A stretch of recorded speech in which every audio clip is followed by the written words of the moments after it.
یسایہ نبی کی کتاب۔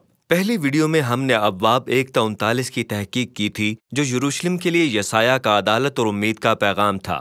اس نے اسرائیل کے رہنماؤں پر خدا کے خلاف بغاوت کا الزام لگایا اور کہا کہ اسور اور پھر بابل کے ذریعے اسرائیل کی بادشاہی خدا کی عدالت کے عمل سے گر کر تباہ ہو جائے گی۔ اور اس طرح باب 39 کا اختتام یسایہ کی یروشلم کے زوال اور بابل کی اسیری کی پیشنگوئی کے ساتھ ہوا، اور یسایہ کے 100 سال بعد یہ افسوسناک طور پر وقوع پذیر ہو جاتا ہے۔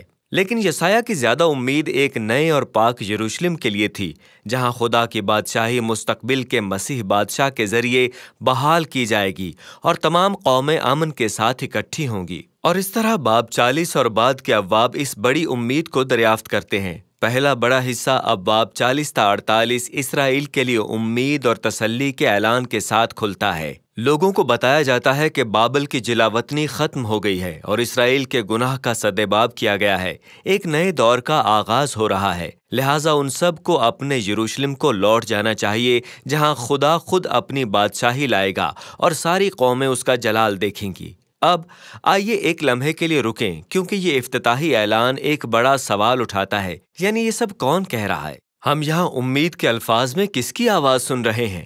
ان ابواب میں نبی کا نقطہ نظر ایک ایسے شخص کا ہے جو جلا وطنی کے بعد زندگی گزار رہا ہے۔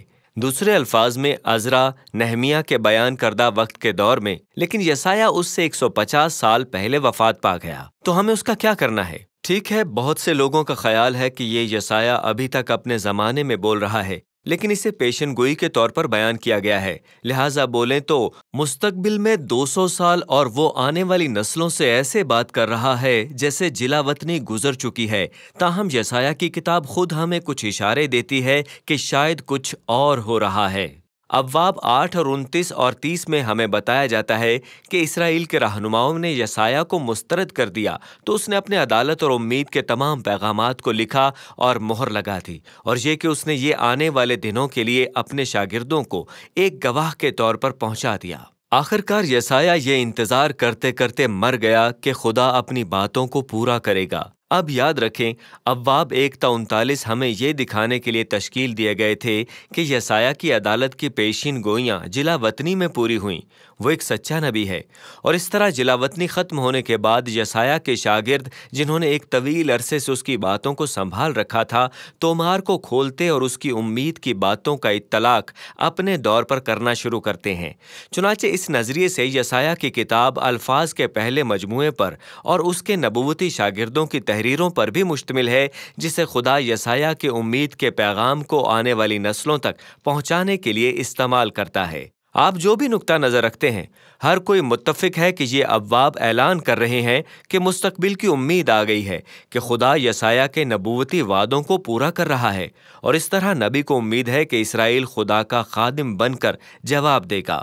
یعنی تاریخ میں خدا کے انصاف اور رحمت کا تجربہ کرنے کے بعد اب وہ ان قوموں کو بتانا شروع کریں گے کہ حقیقت میں خدا کون ہے۔ لیکن یہ وہ نہیں جو ہو رہا ہے۔ اسرائیل قوموں کو گواہی دینے کے بجائے شکایت کر رہا ہے اور خدا پر الزام لگا رہا ہے۔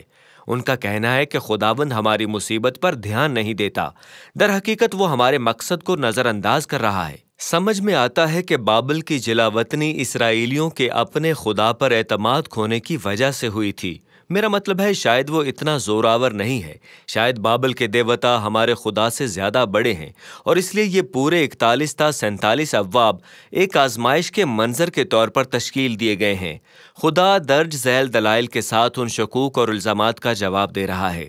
وہ پہلے کہتا ہے کہ بابل کی جلا وطنی خدا کی طرف سے غفلت نہیں تھی، بلکہ یہ خدا کی طرف سے اسرائیل کے گناہ کی عدالت کے طور پر ترتیب دی گئی تھی۔ اور دوسرا، اس نے اسرائیل کی خاطر بابل کو فتح کرنے کے لیے فارس کو کھڑا کیا، تاکہ یسایہ کی باتیں پوری ہوں اور وہ گھر کو واپس آ سکیں۔ لہٰذا اسرائیل کو صحیح نتیجہ یہ نکالنا چاہیے کہ ان کا خدا ہی تاریخ کا بادشاہ ہے، نہ کہ قوموں کے دیوتا۔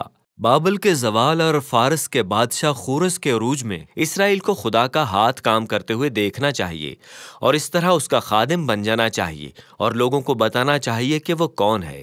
آزمائش کے اختتام پر 48 باب میں ہم دیکھتے ہیں کہ اسرائیل اب بھی اپنے آباء و اجداد کی طرح سرکش اور سخت دل ہے، اور اس طرح خدا انہیں اپنے خادم کے طور پر نااہل قرار دیتا ہے۔ لیکن خدا اب بھی قوموں کو برکت دینے کے مشن پر ہے، اور اس طرح نبی کہتا ہے خدا مسئلے کو حل کرنے کے لیے ایک نیا کام کرنے جا رہا ہے جو اگلے حصے 49 تا 55 ابواب میں جاتا ہے۔ ہم ایک شخصیت سے متعارف کرایا جاتا ہے جس کو خدا کا خادم کہا جاتا ہے، جو خدا کے مشن کو پورا کرے گا اور اس کام کو سر انجام دے گا جس میں اسرائیل ناکام ہو گیا تھا۔ خدا اپنے خادم کو اسرائیل نام دیتا ہے اور اس شخص کو ایک مشن پر بھیجتا ہے، سب سے پہلے اسرائیل کے لوگوں کو خدا کی طرف پھیر لانے، لیکن دوسرے نمبر پر قوموں کے لیے خدا کا نور بننے کے لیے۔ اور ہمیں بتایا جاتا ہے کہ اس خادم کو خدا کے روح سے قوت ملتی ہے تاکہ خوشخبری کا اعلان کرے اور خدا کی بادشاہی کو تمام قوموں میں برپا کرے۔ یہ بالکل ابواب 9 اور 11 سے مسیح بادشاہ کی طرح لگتا ہے، لیکن پھر ہم حیران کن طریقہ سیکھتے ہیں کہ خادم خدا کی بادشاہی کو کیسے لائے گا۔ اس کو رد کیا جائے گا، کوڑے مارے جائیں گے، آخر اس کے اپنے لوگ اسے قتل کر ڈالیں گے۔ حقیقت میں جب اس پر الزام لگایا اور اسے موت کی سزا دی جاتی ہے تو وہ اپنے ہی لوگوں کے گناہ کی وجہ سے مر رہا ہے۔ نبی کا کہنا ہے کہ خادم کی موت لوگوں کے گناہ اور سرکشی کا کفارہ ہے، اور خادم اپنی موت کے بعد اچانک دوبارہ جی اٹھتا ہے، اور ہم سنتے ہیں کہ اس نے اپنی موت سے لوگوں کو راست باز بننے کا راستہ فراہم کیا، یعنی انہیں خدا کے ساتھ ایک درست تعلق میں بحال کیا۔ اور اس طرح یہ حصہ 2 طریقے بیان کر کے ختم ہوتا ہے کہ لوگ خادم کو اس طرح جواب دے سکتے ہیں۔ بعض لوگ حلیم ہو کر اور گناہ سے توبہ کر کے اور اس سب کو قبول کر کے جواب دیں گے جو خدا کے خادم نے ان کی خاطر کیا۔ ان لوگوں کو خادم اور نسل بھی کہا جاتا ہے۔ باب 6 سے مقدس نسل کو یاد کریں۔ یہ ایسے لوگ ہیں جو مسیح کی بادشاہی کا تجربہ کریں گے، لیکن کچھ اور بھی ہیں جنہیں سرکش لوگ کہا جاتا ہے۔ وہ خادم اور اس کے خادموں کو رد کر دیتے ہیں، جو ہمیں کتاب کے آخری حصے 56 تا 66 ابواب تک لے جاتا ہے، جہاں خادم خدا کی بادشاہی کے وارث ہوتے ہیں۔ ان ابواب کو خوبصورتی سے ہم آہنگی کے طور پر تشکیل دیا گیا ہے جو کتاب کے تمام موضوعات کو اکٹھا کرتی ہے۔ بالکل وسط میں 3 خوبصورت نظمیں ہیں جو بیان کرتی ہیں کہ روح القدس کی قوت سے بھرپور خادم غریبوں کو خدا کی بادشاہی کی خوشخبری کیسے سنا رہا ہے، اور وہ کتاب میں پہلے سے امید کے وعدوں کی تصدیق کرتا ہے۔ نیا یروشلم جس میں خدا کے خادم رہتے ہیں ایسی جگہ ہوگا جس سے خدا کا انصاف اور رحمت اور برکت دنیا کی تمام قوموں پر نازل ہوگی۔ اور ان نظموں کے گرد توبہ کی 2 لمبی دعائیں ہیں جہاں پر خادم اسرائیل کے گناہ کا اعتراف کرتے ہیں اور وہ ان تمام برائیوں پر غمزدہ ہیں جنہیں وہ اپنے ارد گرد دیکھتے ہیں، اور اس طرح وہ خدا سے کہتے ہیں کہ ہمیں معاف کر دے، تیری بادشاہی زمین پر آئے جیسے کہ آسمان پر ہے۔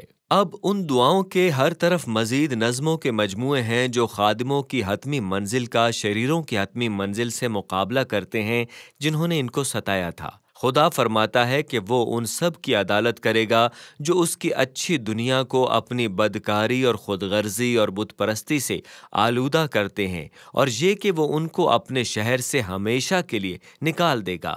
لیکن خادم جو اپنے آپ کو اس کے سامنے حلیم کرتے ہیں اور توبہ کرتے ہیں اور اپنی بدی کو مانتے ہیں، ان کو معافی مل جائے گی، اور وہ نئے یروشلم کے وارث ہوں گے جسے ہم دریافت کرتے ہیں کہ پوری طرح سے ایک نئی مخلوق کی تصویر ہے جہاں موت اور تکلیف ہمیشہ کے لیے ختم ہو جاتی ہے۔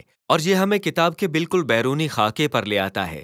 خدا کی بادشاہی کی نئی دنیا میں تمام قوموں سے لوگوں کو آنے اور خدا کے عہد کے خاندان میں شامل ہونے کی دعوت دی جاتی ہے تاکہ ہر کوئی اپنے خالق اور منجی کو جان سکے۔ اور اس طرح یسایہ کی کتاب خدا کے عہد کے تمام وعدوں کی تکمیل کی بہت بڑی رویا کے ساتھ اختتام کو پہنچتی ہے۔ دکھ اٹھانے والے خادم بادشاہ کے ذریعے خدا تمام قوموں سے ایک عہد کا خاندان بناتا ہے جو نئی مخلوق لانے میں خدا کی عدالت کی امید کا منتظر ہے، جہاں بالآخر خدا کی بادشاہی زمین پر آتی ہے جیسے کہ آسمان پر ہے۔ اور یہ یسایہ کی کتاب کی نہایت طاقتور امید ہے۔